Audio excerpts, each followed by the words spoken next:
ഇന്ന് നമുക്ക് LGS പരീക്ഷയുടെ കുറച്ച് ചോദ്യങ്ങൾ ചെയ്ത് നോക്കാം. അപ്പോൾ ആദ്യത്തെ ചോദ്യം ഇതാണ്: 50 പേനകൾ വാങ്ങിയ വിലയ്ക്ക് 40 പേനകൾ വിറ്റാൽ ലാഭം എത്ര ശതമാനം? അപ്പം 50 പേനകൾ വാങ്ങിയ വിലയ്ക്ക് 40 പേന വിറ്റാൽ ലാഭം എത്രയാണ് എന്നാണ് ചോദ്യം. വളരെ പെട്ടെന്ന് നമുക്ക് ചെയ്യാം. മക്കളെ, ഇവിടെ നമുക്കൊരു സാധനം വിൽക്കുമ്പോൾ ലാഭമോ നഷ്ടമോ എന്ന് ഒക്കെ അറിയണമെങ്കിൽ നമുക്ക് ആദ്യം ഈ സാധനത്തിന് നമുക്ക് എത്ര ചെലവായി, നമുക്ക് എത്ര കിട്ടി എന്നറിയണം. സോ നമ്മുടെ കോസ്റ്റ് പ്രൈസ് എത്ര, നമ്മുടെ സെല്ലിംഗ് പ്രൈസ് എത്ര. നമ്മളിവിടെ 40 പേനകളല്ലേ വിൽക്കാൻ പോകുന്നത്? അതെ. അപ്പൊ ഈ 40 പേനകൾ വിറ്റപ്പോൾ കിട്ടിയ ലാഭമാണ് കണ്ടുപിടിക്കണ്ടേ. ഞാൻ ചോദിക്കട്ടെ, ഈ 40 പേനകൾ വിൽക്കാൻ അല്ലെങ്കിൽ 40 പേനകൾ വാങ്ങിച്ചപ്പോൾ എനിക്ക് എത്ര ചെലവായി? ഇപ്പം 50 പേനകൾ വാങ്ങിയ വിലയ്ക്ക് 40 പേന വിറ്റു. ഓക്കെ, ഇങ്ങോട്ടാ നമുക്ക് ഇങ്ങനെ അസ്യൂം ചെയ്യാം. ഒരു പേനയുടെ കോസ്റ്റ് പ്രൈസ് 1 രൂപയാണെന്നിരിക്കട്ടെ. അപ്പൊ 40 പേന വാങ്ങിക്കണമല്ലോ, 40 പേന വിൽക്കണമെങ്കിൽ 40 പേന എൻ്റെ കയ്യിൽ വേണം. അപ്പോൾ 40 പേനയുടെ കോസ്റ്റ് പ്രൈസ് എത്ര ആയിരിക്കും മക്കളെ? 40 രൂപയായിരിക്കും. കാരണം ഒരെണ്ണത്തിന് 1 രൂപയാണെന്ന് വിചാരിച്ചാൽ 40 എണ്ണത്തിന് 40 രൂപ. ഇനി ഈ 40 പേന വിറ്റപ്പോൾ എത്ര രൂപ ചെലവായി? വിറ്റപ്പോൾ എത്ര രൂപ ചെലവായെന്നല്ല, വിറ്റപ്പോൾ എത്ര കിട്ടി? 40 പേന വിറ്റപ്പോൾ എനിക്ക് എത്ര കിട്ടി? 50 പേനയുടെ വാങ്ങിയ വില കിട്ടിയെന്നല്ലേ പറഞ്ഞേ. കാരണം 50 പേനയുടെ വാങ്ങിയ വിലയ്ക്കാണ് 40 പേന വിറ്റത്. അപ്പൊ 50 പേന വാങ്ങിയ വില, ഒരു പേന വാങ്ങിയ വില 1 രൂപയാണ്. അപ്പൊ 50 പേന വാങ്ങിയ വില എത്ര? 50 രൂപ. അപ്പൊ എനിക്ക് 40 രൂപ ചെലവായി, 50 രൂപ കിട്ടി. എൻ്റെ ലാഭം, എൻ്റെ പ്രോഫിറ്റ് എന്ന് പറയുന്നത് എത്ര ആയിരിക്കും? 50 രൂപ കിട്ടി, 40 രൂപയെ ചെലവായുള്ളൂ, 10 രൂപ. കണ്ടുപിടിക്കേണ്ട എന്താ? ലാഭ ശതമാനം. Profit percentage is equal to profit divided by cost price into 100. Profit എത്ര മക്കളെ? പ്രോഫിറ്റ് എത്ര?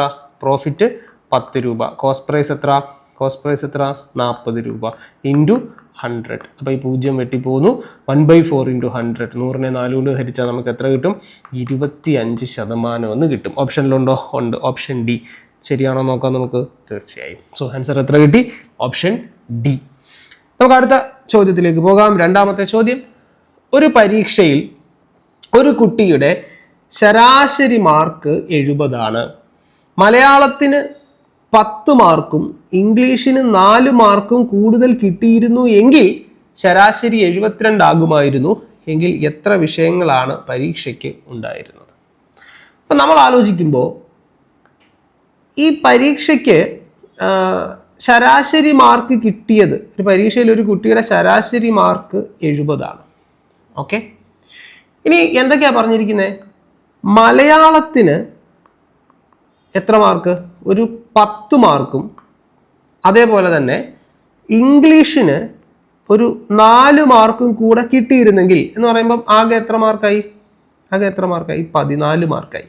ഈ 14 മാർക്കും കൂടെ കിട്ടിയിരുന്നെങ്കിൽ ഇയാളുടെ ശരാശരി ഈ 70 എന്നുള്ളത് എത്രയായേനെ? 72 ആയേനെ. 70 എന്നുള്ള ശരാശരി 72 ആയേനെ എന്ന് പറയുമ്പോൾ ശരാശരിയിൽ എത്ര കൂടി? 2 കൂടി. ശരാശരിയിൽ എത്ര കൂടി? 2 കൂടി. മക്കളെ, ഈ 2 എന്ന് പറയുന്നത് എന്താണ്? ഈ 2 എന്ന് പറയുന്നത് ആവറേജ് കൂടിയതല്ലേ? അതെ. ഈ 14 എന്ന് പറയുന്നത് എന്താണ്? ഈ 14 എന്ന് പറയുന്നത് എന്താണ്? 14 എന്ന് പറയുന്നത് തുകയാണ്. തുകയിൽ വന്ന മാറ്റമാണ്. കാരണം ഇപ്പൊ തുകയിലേക്കാണ് ഈ 10 മാർക്കും 4 മാർക്കും നമ്മൾ കൂട്ടുന്നത്. കാരണം നേരത്തെ കിട്ടിയ മലയാളത്തിന്റെ മാർക്ക് എത്രയോ ആണ്, അതിന്റെ കൂടെ 10 കൂടെ കൂടി.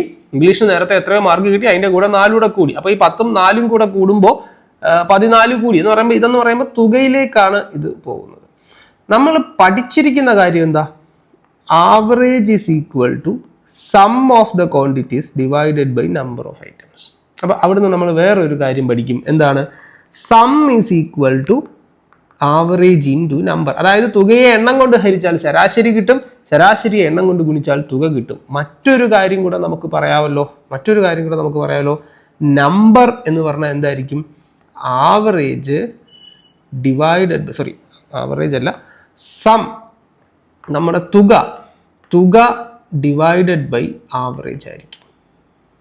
അതായത് ഈ 14 എന്ന് പറയുന്നത്, ഈ 14 കൂടിയത് എന്തുകൊണ്ടാണ്? മലയാളത്തിന് 10ഉം ഇംഗ്ലീഷിന് 4ഉം കൂടുതൽ കിട്ടി അല്ലേ?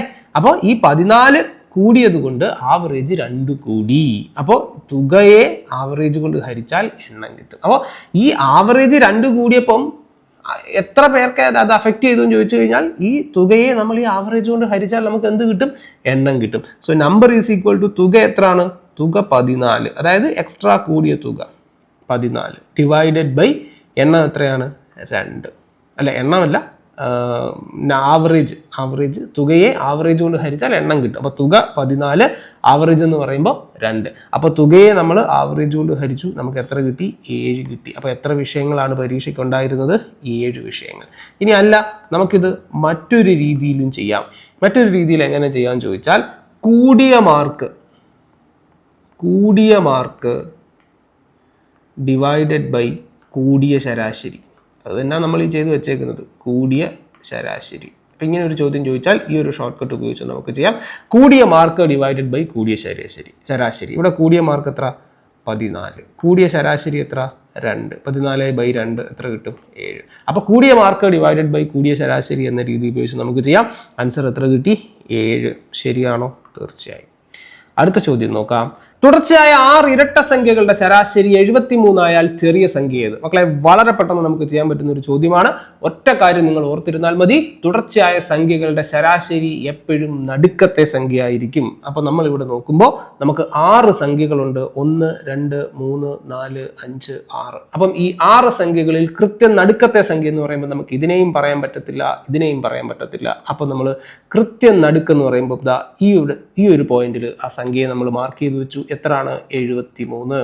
അപ്പം ഇരട്ട സംഖ്യകളാണ്. ഇനി നിങ്ങൾ നോക്കേണ്ടത് ഈ 73ന് തൊട്ടിപ്പുറത്തുള്ള ഇരട്ട സംഖ്യ ഏതായിരിക്കും? 72. പിന്നെ അതിന് മുൻപുള്ളത് 70, അതിന് മുൻപുള്ളത് 68, 72 കഴിഞ്ഞു വരുന്ന ഇരട്ട സംഖ്യ 74, ഇവിടെ 76, ഇവിടെ 78. അപ്പോൾ സംഖ്യകൾ നമുക്ക് കിട്ടി. ഇനി എന്താ ചോദ്യം? അതിൽ ഏറ്റവും ചെറിയ സംഖ്യ ഏതാ? 68. കണ്ടോ, വളരെ പെട്ടെന്ന് നമുക്ക് ആൻസർ കിട്ടി.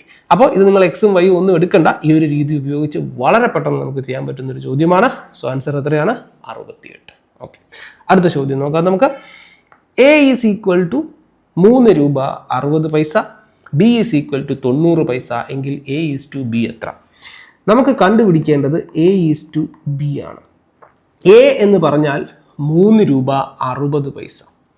3 രൂപ എന്ന് പറഞ്ഞാൽ 300 പൈസ എന്ന് എഴുതാമല്ലോ, കാരണം 1 രൂപ എന്ന് പറഞ്ഞാൽ 100 പൈസയാണ്. അപ്പം 3 രൂപ എന്ന് പറഞ്ഞാൽ 300 പൈസ, പിന്നെ ഇവിടെ ഒരു 60 പൈസയുണ്ട്. അപ്പോൾ എത്രയായി? 360 പൈസ. സോ എ എന്ന് പറഞ്ഞാൽ 360 പൈസ. ഇനി ബി എത്രയാണ്? 90 പൈസ. ഓക്കെ, അപ്പോൾ നമുക്ക് റേഷ്യോ കിട്ടി. ഇനി ഇതിനെ അങ്ങ് റേഷ്യോ ആക്കിയാൽ മതി. ഈ പൂജ്യവും കട്ട് ചെയ്ത് കളയുന്നു. 36:9 എന്ന് എഴുതുന്നു. 2നെയും നമുക്ക് 9 കൊണ്ട് ഹരിക്കാം. 36 9 4 പ്രാവശ്യം, 9 9 1 പ്രാവശ്യം. So answer 4:1. ഓപ്ഷനിലുണ്ടോ? ഉണ്ട്. Option B. ശരിയാണോ? തീർച്ചയായും യെസ്. അടുത്ത ചോദ്യം നോക്കാം. ഒരു ക്ലോക്ക് ഓരോ മണിക്കൂറിലും 5 മിനിറ്റ് വീതം സ്ലോ ആകുന്നു. രാവിലെ 6 മണിക്ക് കൃത്യസമയം കാണിച്ച ക്ലോക്കിൽ 7 മണിയായപ്പോൾ 6:55 എന്നാണ് കാണിച്ചത്. ഇതേ രീതി തുടർന്നാൽ അടുത്ത ദിവസം രാവിലെ 6 മണിയാകുമ്പോൾ ക്ലോക്കിലെ സമയം എത്രയായിരിക്കും? വളരെ എളുപ്പമുള്ള മറ്റൊരു ചോദ്യം. അതായത് ഓരോ മണിക്കൂറിലും 5 മിനിറ്റ് വീതം സ്ലോ ആവുന്നു. അപ്പോൾ 1 മണിക്കൂറിൽ ക്ലോക്ക് 5 മിനിറ്റ് സ്ലോ ആവും. അപ്പോൾ 2 മണിക്കൂറിൽ 10, 3 മണിക്കൂറിൽ 15, ഇങ്ങനെ പോവാം. ഇന്ന് രാവിലെ 6 മണിക്ക് കൃത്യസമയം കാണിച്ചു. 7 മണി ആയപ്പോൾ 6:55. അപ്പോൾ 1 മണിക്കൂർ കഴിഞ്ഞപ്പോൾ 5 മിനിറ്റ് സ്ലോ ആയി. 8 മണിയാകുമ്പോൾ എത്ര ആയിരിക്കും? 7:50 ആയിരിക്കും കാണിക്കുക. അപ്പോൾ ഇതിങ്ങനെ ഓരോ മണിക്കൂറിലും 5 മിനിറ്റ് വീതം സ്ലോ ആയിക്കൊണ്ടിരിക്കുക.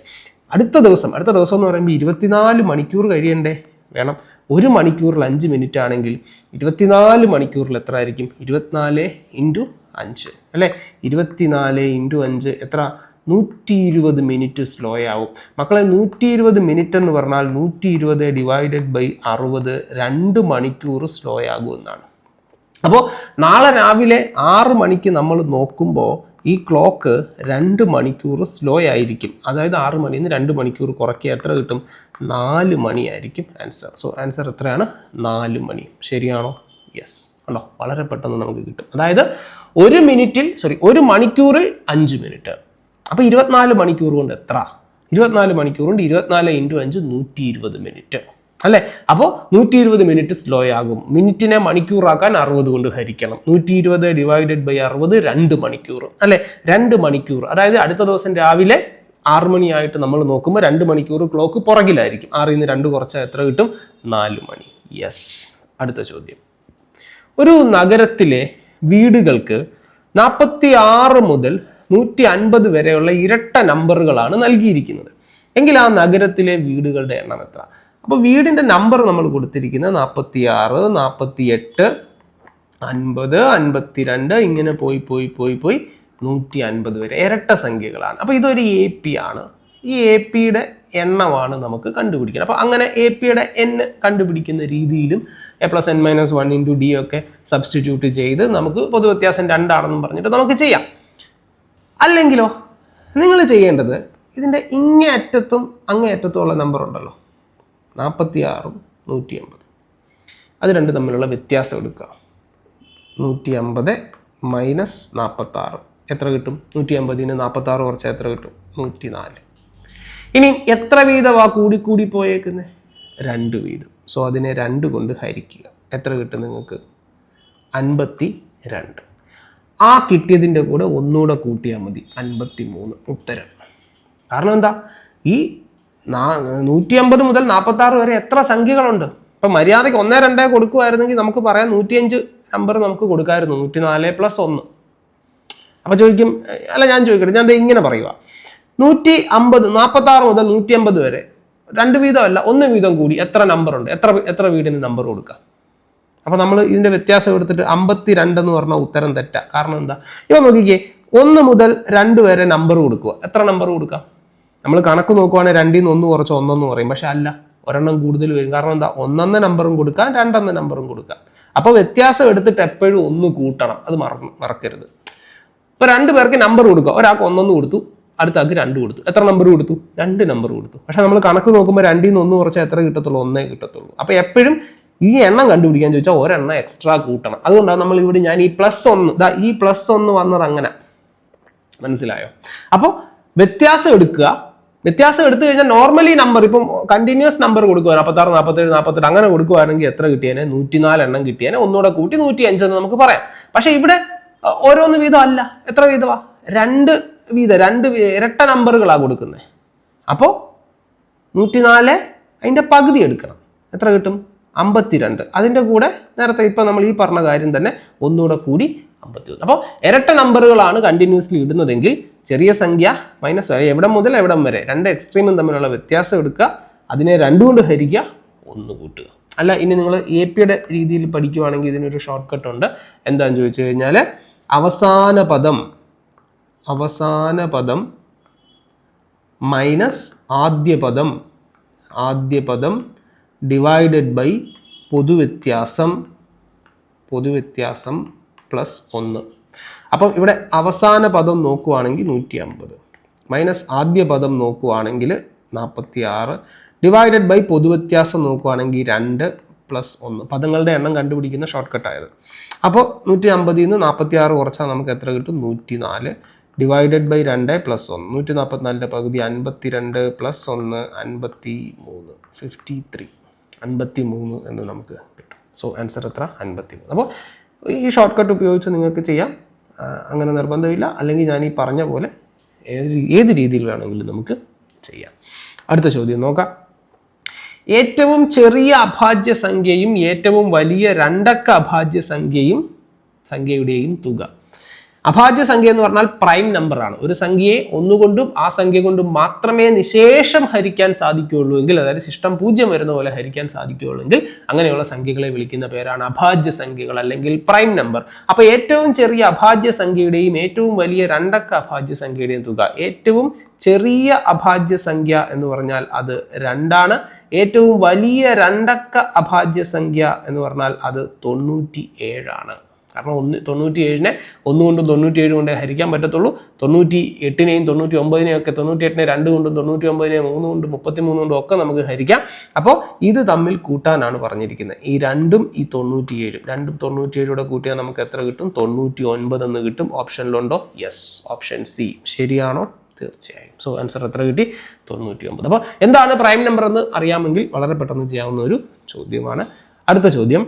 500 രൂപയ്ക്ക് 2 വർഷം കൊണ്ട് 100 രൂപ പലിശ ലഭിച്ചാൽ പലിശ നിരക്ക് എത്ര?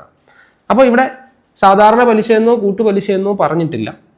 അങ്ങനെ പറയാത്തിടത്തോളം കാലം സാധാരണ പലിശയാണ് എന്നുള്ള അസംഷനിലാണ് നമ്മൾ ചോദ്യങ്ങൾ ചെയ്യേണ്ടത്. അപ്പോൾ 500 രൂപയ്ക്ക് 2 വർഷം കൊണ്ട് 100 രൂപ പലിശ കിട്ടി. അപ്പോൾ 500 രൂപയാണ് 2 വർഷത്തെ സിമ്പിൾ ഇൻട്രസ്റ്റ് ആണ് 100 രൂപ.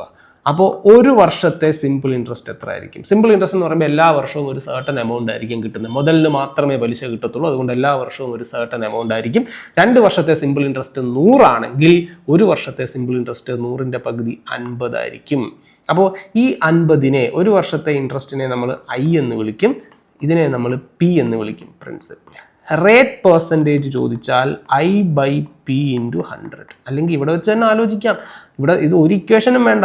500-ന് 50 കിട്ടുന്നു. എത്ര ശതമാനം പലിശ? 10%. വളരെ പെട്ടെന്ന് നമുക്ക് ആൻസർ കിട്ടും. ഇത് ഇത്ര ഒന്നും ആലോചിക്കേണ്ട. 500 രൂപയ്ക്ക് 50 രൂപ പലിശ കിട്ടുന്നു. എത്ര? അപ്പോൾ എത്ര? 500-ന് 50 പലിശ കിട്ടുമെങ്കിൽ 500-ന്റെ 10% അല്ലേ 50. പെട്ടെന്ന് നമുക്ക് ആൻസർ പറയാം. അല്ലെങ്കിൽ നിങ്ങൾ ഇതായി ഷോർട്ട് കട്ട് ഇതൊക്കെ ഉപയോഗിക്കണം. ഒരു കാര്യമില്ല ഇക്വേഷൻ്റെ ഒന്നും കേട്ടോ. അപ്പോൾ I/P × 100. I എത്ര നമുക്ക് കിട്ടിയത്? 50. പ്രിൻസിപ്പൽ എത്ര? 500 × 100. മക്കളെ, ഈ ചോദ്യത്തിനൊന്നും ഒരിക്കലും നിങ്ങൾ പേന എടുക്കരുത്. പേന എടുക്കാതെ നമുക്ക് മനസ്സിലാലോചിച്ച് ചെയ്യാവുന്ന ചോദ്യമാണ്. 500 രൂപയ്ക്ക് 2 വർഷം 100 രൂപ പലിശ കിട്ടി. സാധാരണ പലിശ എന്ന് പറയുമ്പോൾ മുതലിന് മാത്രമാണ് പലിശ കിട്ടുക. അല്ലാതെ പലിശയ്ക്ക് പലിശ കിട്ടുന്നത് കൂട്ടുപലിശയ്ക്കാണ്. സാധാരണ പലിശയ്ക്ക് മുതലിന് മാത്രമേ പലിശ കിട്ടത്തുള്ളൂ. അപ്പോൾ 2 വർഷം കൊണ്ട് 100 രൂപ കിട്ടിയതാണ്. അപ്പം 2 വർഷം കൊണ്ട് 100 കിട്ടിയാൽ ഒരു വർഷം കൊണ്ട് 50 ആയിരിക്കും. കാരണം എല്ലാ വർഷവും ഒരു സർട്ടൻ എമൗണ്ടേ കിട്ടത്തുള്ളൂ. 2 വർഷം കൊണ്ട് 100 ആണെങ്കിൽ ഒരു വർഷം കൊണ്ട് 50 ആണ്. അപ്പോൾ 500-ന് 50 ആണ് കിട്ടുന്നത് ഒരു വർഷം. ഈ 500-ന് ഒരു വർഷം കിട്ടുന്നതാണല്ലോ പലിശ നിരക്ക് എന്ന് പറയുമ്പോൾ. 500-ൽ 50 എത്ര ശതമാനം? 500-ന്റെ എത്ര ശതമാനമാണ് 50? 500-ന്റെ ഒരു 0 കളഞ്ഞാലല്ലേ 50 കിട്ടുക. അപ്പോൾ 500-ന്റെ 10% അല്ലേ? സോ ആൻസർ എത്ര? 10%. കണ്ടോ? പേന എടുക്കാതെ തന്നെ വളരെ പെട്ടെന്ന് നമുക്ക് ചെയ്യാൻ പറ്റുന്ന ചോദ്യമാണ്. അടുത്ത ചോദ്യം നോക്കാം. ഒരു മാസത്തിൽ 17-ാം തീയതി ശനിയാഴ്ചയായാൽ, ഒരു മാസത്തിൽ 17-ാം തീയതി ഒരു ശനിയാഴ്ചയായാൽ 4ാമത്തെ ബുധനാഴ്ച ഏത് തീയതിയായിരിക്കും? അപ്പോൾ ഇവിടെ 17-ാം തീയതി ശനിയാഴ്ചയാണ്. അപ്പോൾ 16-ാം തീയതി വെള്ളിയാഴ്ചയായിരിക്കും, 15-ാം തീയതി വ്യാഴാഴ്ചയായിരിക്കും, 14-ാം തീയതി ബുധനാഴ്ചയായിരിക്കും. മക്കളെ, 14-ാം തീയതി ബുധനാണ്. അതെ, ഇനി 7 വീതം കൂടി വരുന്ന എല്ലാ ദിവസങ്ങളും ബുധനായിരിക്കും. അപ്പോൾ 14 7 21 ബുധനായിരിക്കും, 21 7 28 ബുധനായിരിക്കും, 28 7 35 എഴുതാൻ പറ്റുമോ? ഇല്ല.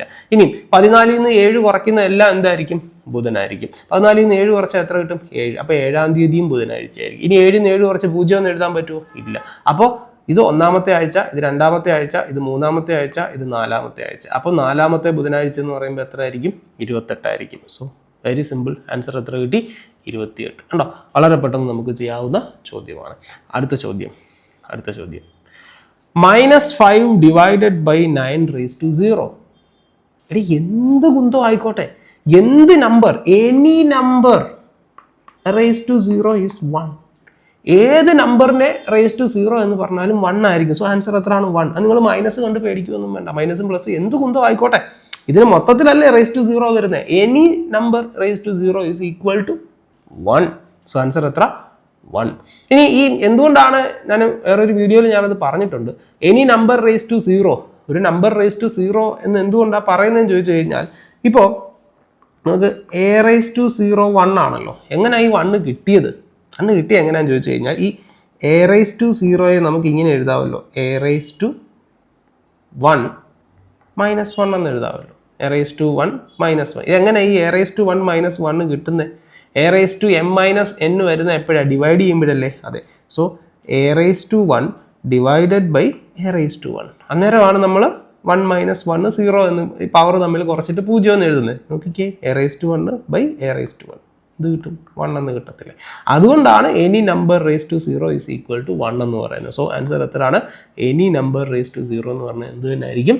1 തന്നെ ആയിരിക്കും. അപ്പോൾ ഈ ഒരു രീതിയിൽ വളരെ പെട്ടെന്ന് കാണുമ്പോൾ തന്നെ നമുക്ക് ഇത് ഒരു നമ്പർ (0) എന്ന് പറഞ്ഞാൽ പിന്നെ ഒന്നും ആലോചിക്കേണ്ട, അത് എന്ത് തന്നെ ആയിരിക്കും? 1 തന്നെ ആയിരിക്കും. അപ്പോൾ അങ്ങനെ നമുക്ക് വളരെ പെട്ടെന്ന് അതിൻ്റെ ആൻസറിലേക്ക് പോകാം. അപ്പോൾ ആൻസർ എത്ര കിട്ടി? 1 എന്ന് കിട്ടി. അപ്പം ചെറിയൊരു ക്ലാസ് ആയിരുന്നു. വളരെ പെട്ടെന്ന് തന്നെ ഒരു 10 ചോദ്യങ്ങൾ നമ്മൾ പറഞ്ഞു തീർത്തു. സോ സ്കൂൾ ടെക്സ്റ്റ് ബുക്കുകളൊക്കെ ബേസ് ചെയ്ത് പഠിക്കുക. സ്കൂൾ ടെക്സ്റ്റ് ബുക്കിനെയൊക്കെ ബേസ് ചെയ്തുകൊണ്ട് ഒന്ന് പഠിക്കുക. വളരെ ചെറിയ നിലവാരത്തിലൊക്കെ നിങ്ങൾ നോക്കിയാൽ അത് ഒരുപാട് വലിയ കാട് കയറിയൊന്നും പഠിച്ചുകൊണ്ട് പോകണ്ട. പിന്നെ എങ്കിലും ഒരല്പം ചിന്തിക്കേണ്ടി വരുന്ന ചോദ്യങ്ങളൊക്കെ ചിലപ്പോൾ നമുക്ക് പ്രതീക്ഷിക്കാം. അപ്പോൾ അതുകൊണ്ട് തന്നെ കാര്യമായിട്ട് കൂടുതൽ പ്രീവിയസ് ക്വസ്റ്റ്യൻസ് ഒക്കെ ചെയ്ത് പഠിക്കുക. നമ്മൾ ആപ്പിൽ LGS എക്സാം പ്രമാണിച്ച് കുറച്ച് കൂടുതൽ ചോദ്യങ്ങൾ ആഡ് ചെയ്യുന്നുണ്ട്. അപ്പം നിങ്ങളിപ്പോൾ നോക്കുമ്പോൾ തന്നെ കാണാം LGSൻ്റെ ധാരാളം എക്സാമുകൾ നമ്മുടെ ആപ്പിൽ കിടപ്പുണ്ട്. അപ്പോൾ അത് നിങ്ങൾക്ക് പരിഗണിക്കാവുന്നതാണ്. ആപ്പ് ഡൗൺലോഡ് ചെയ്തിട്ടില്ലാത്തവർ തീർച്ചയായിട്ടും ഡൗൺലോഡ് ചെയ്യുക. നിങ്ങൾക്ക് ധാരാളം ചോദ്യങ്ങൾ ചെയ്ത് നോക്കുന്നതിന് വേണ്ടി നമ്മൾ ഡെവലപ്പ് ചെയ്തിരിക്കുന്നതാണ് നമ്മുടെ ആപ്ലിക്കേഷൻ. അതുകൊണ്ട് കഴിയുന്നത്ര ചോദ്യങ്ങൾ ചെയ്ത് പഠിക്കാനായിട്ട് ശ്രമിക്കുക. അപ്പോൾ മക്കളെ, ഇന്നത്തെ ക്ലാസ് ഇത്രയേ ഉള്ളൂ. നമുക്കിനി വീണ്ടും അടുത്ത ക്ലാസ്സിലൂടെ കാണാം. Thank you so much.